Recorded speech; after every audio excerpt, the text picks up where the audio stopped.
नमस्कार। ये आकाशवाणी शिमला है। अब आप प्रभा शर्मा से प्रादेशिक समाचार सुनिए। आज के मुख्य समाचार। मुख्यमंत्री ने न्यायिक प्रणाली में प्रौद्योगिकी के उपयोग पर दिया बल। समकालीन न्यायिक विकास पर शिमला में 2 दिवसीय सम्मेलन शुरू। मन की बात कार्यक्रम की 100वीं कड़ी में प्रधानमंत्री नरेंद्र मोदी कल लोगों से साझा करेंगे विचार। राजभवन शिमला में होगी कार्यक्रम की स्पेशल स्क्रीनिंग। नगर निगम शिमला के चुनाव में 2 दिन शेष, अंतिम चरण में पहुंचा चुनाव प्रचार। और अंतर्राष्ट्रीय पर्वतारोही बलजीत कौर का सोलन पहुंचने पर हुआ जोरदार स्वागत। अब समाचार विस्तार से। मुख्यमंत्री सुखविंदर सिंह सुक्खू ने न्यायिक प्रणाली में प्रौद्योगिकी के उपयोग की जरूरत पर बल दिया है। शिमला में आज समकालीन न्यायिक विकास व सुदृढ़ीकरण विषय पर आयोजित उत्तर क्षेत्रीय सम्मेलन का शुभारंभ करते हुए उन्होंने कहा कि इससे न्यायिक प्रणाली में पारदर्शिता व दक्षता सुनिश्चित होगी। राष्ट्रीय न्यायिक अकादमी भोपाल व हिमाचल प्रदेश उच्च न्यायालय द्वारा संयुक्त रूप से आयोजित इस 2 दिवसीय सम्मेलन में सर्वोच्च न्यायालय व उच्च न्यायालय के न्यायाधीश और दिल्ली, पंजाब, हरियाणा, उत्तर प्रदेश, जम्मू कश्मीर व लद्दाख के न्यायिक अधिकारी भाग ले रहे हैं। ये सम्मेलन न्यायालयों में आर्टिफिशियल इंटेलिजेंस, क्रिप्टो करेंसी, सूचना और संचार सहित अन्य प्रौद्योगिकी के विकास पर केंद्रित है। मुख्यमंत्री ने आशा व्यक्त की कि ये सम्मेलन देश में कानूनी सुधारों का मार्ग प्रशस्त करने की दिशा में कारगर सिद्ध होगा। प्रदेश उच्च न्यायालय के कार्यवाहक मुख्य न्यायाधीश न्यायमूर्ति तरलोक सिंह चौहान ने कहा कि न्यायपालिका राज्य का एक महत्वपूर्ण स्तंभ होने के नाते संविधान को आकार देने व इसकी व्याख्या करने में महत्वपूर्ण भूमिका निभाती है। राष्ट्रीय न्यायिक अकादमी भोपाल के निदेशक न्यायमूर्ति AP शाही, उच्चतम न्यायालय के न्यायाधीश न्यायमूर्ति संजय करोल व न्यायमूर्ति अनिरुद्ध बोस ने भी अपने विचार रखे। प्रधानमंत्री नरेंद्र मोदी कल सुबह 11 बजे आकाशवाणी से मन की बात कार्यक्रम में देश विदेश के श्रोताओं के साथ अपने विचार साझा करेंगे। ये इस कार्यक्रम की 100वीं कड़ी होगी। इस कार्यक्रम को आकाशवाणी और दूरदर्शन के संपूर्ण नेटवर्क, आकाशवाणी समाचार की वेबसाइट और news on AIR mobile app पर सुना जा सकेगा। इसका सीधा प्रसारण आकाशवाणी समाचार, दूरदर्शन समाचार, प्रधानमंत्री कार्यालय तथा सूचना और प्रसारण मंत्रालय के YouTube चैनलों पर भी होगा। हिंदी प्रसारण के तुरंत बाद इसे क्षेत्रीय भाषाओं में प्रसारित किया जाएगा। प्रधानमंत्री नरेंद्र मोदी 3 अक्टूबर 2014 से मन की बात कार्यक्रम के माध्यम से विभिन्न मुद्दों पर नागरिकों के साथ अपने विचार साझा करते रहे हैं। कार्यक्रम के लिए श्रोताओं से राष्ट्रीय महत्व के मुद्दों पर सुझाव और विचार भी आमंत्रित किए जाते हैं। केंद्रीय सूचना व प्रसारण मंत्रालय और प्रसार भारती द्वारा संयुक्त रूप से कल मन की बात कार्यक्रम के 100 एपिसोड पूरे होने के मौके पर शिमला स्थित राजभवन में मन की बात कार्यक्रम की स्पेशल स्क्रीनिंग आयोजित की जाएगी। राज्यपाल शिव प्रताप शुक्ल कार्यक्रम के मुख्य अतिथि होंगे। इस मौके पर प्रदेश के विभिन्न क्षेत्रों के लोग, जिनका मन की बात कार्यक्रम की विभिन्न कड़ियों में प्रधानमंत्री द्वारा जिक्र किया गया, वे भी विशेष रूप से शामिल होंगे। इसके अतिरिक्त प्रदेश के पद्म पुरस्कार विजेताओं और समाज के विभिन्न क्षेत्रों में प्रभाव रखने वाले लोगों व बुद्धिजीवियों को भी कार्यक्रम में खास तौर पर आमंत्रित किया गया है। इस बीच हर महीने लाखों लोग मन की बात कार्यक्रम के लिए अपने सुझाव भेजते हैं और ये कार्यक्रम जन भागीदारी का मंच बन गया है। प्रधानमंत्री नरेंद्र मोदी ने 26 फरवरी 2023 को प्रसारित मन की बात कार्यक्रम में कहा था कि सही मायनों में ये कार्यक्रम लोक भागीदारी का मंच बन गया है। मन की बात को आप सभी ने जन भागीदारी की अभिव्यक्ति का अद्भुत प्लेटफॉर्म बना दिया है। हर महीने लाखों संदेशों में कितने ही लोगों के मन की बात मुझ तक पहुंचती है। आप अपने मन की शक्ति तो जानते ही हैं, वैसे ही समाज की शक्ति से कैसे देश की शक्ति बढ़ती है, ये हमने मन की बात के अलग अलग एपिसोड में देखा है, समझा है और मैंने अनुभव किया है, स्वीकार भी किया है।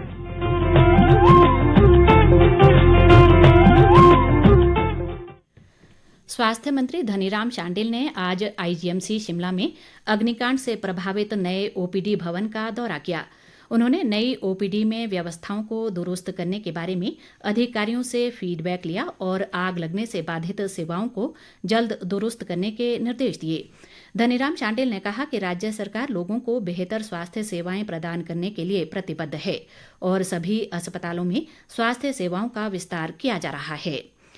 प्रादेशिक समाचार आकाशवाणी शिमला से प्रसारित किए जा रहे हैं। नगर निगम शिमला के 2 मई को होने वाले चुनाव में अब 2 दिन का समय शेष रह गया है और कल शाम खुलेआम चुनाव प्रचार समाप्त हो जाएगा। ऐसे में सभी राजनीतिक दलों ने प्रचार में अपनी पूरी ताकत झोंक दी है और मतदाताओं को रिझाने का प्रयास किया जा रहा है। शिमला नगर निगम में पहले की तरह इस बार भी मुख्य मुकाबला कांग्रेस व भाजपा के बीच ही होता दिखाई दे रहा है, लेकिन माकपा और आम आदमी पार्टी भी चुनाव में अपना पूरा दमखम लगा रही हैं। इसके अलावा कई निर्दलीय प्रत्याशी भी अपना भाग्य आजमा रहे हैं। मतदान 2 मई को सुबह 8 बजे से शाम 4 बजे तक होगा और मतगणना 4 मई को की जाएगी। नगर निगम शिमला के चुनावों को लेकर राजनीतिक दलों के बीच आरोप प्रत्यारोप का सिलसिला जारी है। वरिष्ठ कांग्रेस नेता व उद्योग मंत्री हर्षवर्धन चौहान ने आज शिमला में एक पत्रकार वार्ता में पूर्व भाजपा सरकार पर स्मार्ट सिटी के पैसे का दुरुपयोग करने का आरोप लगाया। उन्होंने कहा कि भाजपा ने ठेकेदारों को फायदा पहुंचाने के लिए कई ठेके दिए और पैसे की बर्बादी की गई। हर्षवर्धन चौहान ने कहा कि नगर निगम चुनाव के बाद इसकी जांच करवाई जाएगी। उन्होंने नगर निगम चुनाव में कांग्रेस पार्टी की जीत का दावा किया और कहा कि राज्य सरकार लोगों से किए गए सभी वायदे व गारंटियों को पूरा करेगी। पिछले 5 साल किसकी सरकार थी? जयराम जी जब मुख्यमंत्री थे उस वक्त तो उनको जो ये वायदे हैं जो आज ये नगर निगम के लोगों से कर रहे हैं, आज ये वायदे कर रहे हैं, उस वक्त तो किया नहीं। और जो यहाँ है हिमाचल में तो ट्रिपल इंजन की सरकार थी, केंद्र में मोदी की सरकार, प्रदेश में जयराम जी की सरकार और नगर निगम शिमला में स्पष्ट बहुमत जो है भारतीय जनता पार्टी का था। जिन लोगों ने, जिस सरकार ने 5 साल अपने वायदे पूरे नहीं किए वो आज वायदा कर रहे हैं और क्या उनकी स्थिति इन वायदे को पूरी करने की है? आज सरकार को बने हुए 5 महीने हो गए। हमारा दावा है कि ये सरकार, कांग्रेस की सरकार मजबूत है और पूरा 5 साल का कार्यकाल जो है वो पूरा करेगी। वहीं दूसरी ओर विपक्ष के नेता और पूर्व मुख्यमंत्री जयराम ठाकुर ने दावा किया है कि शिमला शहर की जनता फिर से भाजपा को सत्ता में लाना चाहती है। शिमला में आज एक पत्रकार वार्ता में जयराम ठाकुर ने कहा कि उन्होंने सभी वार्डों में जनसंपर्क किया है और भाजपा के प्रति लोगों का भारी जन समर्थन देखने को मिला है। उन्होंने आरोप लगाया कि पूर्व कांग्रेस सरकार के समय ही शिमला में पीलिया फैला था और कांग्रेस सरकार ने इसे रोकने के लिए कोई ठोस प्रयास नहीं किए। विपक्ष के नेता ने कहा कि शिमला नगर निगम में भाजपा द्वारा 5 वर्ष में किए गए विकास कार्य कांग्रेस के 25 वर्ष के शासन पर भारी पड़ रहे हैं।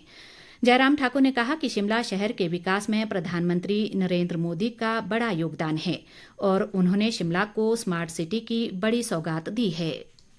और जिस तरह का रुझान, जिस तरह का जोश देखने को हमको मिला वो हमारी अपेक्षा से भी बहुत अधिक, और स्वाभाविक रूप से इस बात को लेकर के लोग अब कहना शुरू हो गए। जो निराशा का माहौल सरकार कांग्रेस की बनने के पश्चात इन 4 महीनों में देखने को मिला है, उसका खामियाजा कांग्रेस पार्टी को इस नगर निगम के चुनाव में झेलना पड़े। और मैं इस बात को दावे के साथ कह सकता हूँ कि हम जीत रहे हैं और बहुत अच्छी तरह से जीत। नेपाल की अन्नपूर्णा चोटी पर पर्वतारोहण के बाद हादसे का शिकार हुई पर्वतारोही बलजीत कौर आज सोलन पहुंची, जहां लोगों ने उनका जोरदार स्वागत किया। पत्रकारों से बातचीत में बलजीत कौर ने कहा कि अन्नपूर्णा चोटी पर चढ़ने की डगर कठिन थी, लेकिन वे कभी हार नहीं मानेंगी और 4 महीने के विश्राम के बाद वे फिर से पर्वतारोहण पर निकलेंगी। चंबा जिला के पुखरी स्वास्थ्य खंड की कई पंचायतों में खसरा रोग फैलने से अनेक बच्चे इस रोग की चपेट में आ गए हैं। स्वास्थ्य विभाग इस रोग की जानकारी मिलते ही सतर्क हो गया है। विभागीय टीमों ने प्रभावित इलाकों सिलाघराट, जडेरा व कीड़ी सहित अन्य क्षेत्रों का दौरा कर बच्चों के स्वास्थ्य की जांच कर इस रोग से ग्रस्त बच्चों का उपचार शुरू कर दिया है। वहीं स्वास्थ्य विभाग की 4 सदस्यीय रैपिड रिस्पांस टीम चंबा पहुंची, जिन्होंने इलाके का दौरा किया और खसरा की रोकथाम के संबंध में आवश्यक दिशा निर्देश जारी किए। शिमला से निरीक्षण करने पहुंचे रैपिड रिस्पांस टीम के प्रभारी व कांगड़ा जिला स्वास्थ्य अधिकारी डॉक्टर विक्रम कटोच ने बताया कि जांच के दौरान पाया गया कि अधिकतर बच्चों को जन्म के बाद खसरा के टीके नहीं लगे थे, जिस कारण वे इसकी चपेट में आए हैं। अंत में मुख्य समाचार एक बार फिर। मुख्यमंत्री ने न्यायिक प्रणाली में प्रौद्योगिकी के उपयोग पर दिया बल। समकालीन न्यायिक विकास पर शिमला में 2 दिवसीय सम्मेलन शुरू। मन की बात कार्यक्रम की 100वीं कड़ी में प्रधानमंत्री नरेंद्र मोदी कल लोगों से साझा करेंगे विचार। राजभवन शिमला में होगी कार्यक्रम की स्पेशल स्क्रीनिंग। नगर निगम शिमला के चुनाव में 2 दिन शेष, अंतिम चरण में पहुंचा चुनाव प्रचार।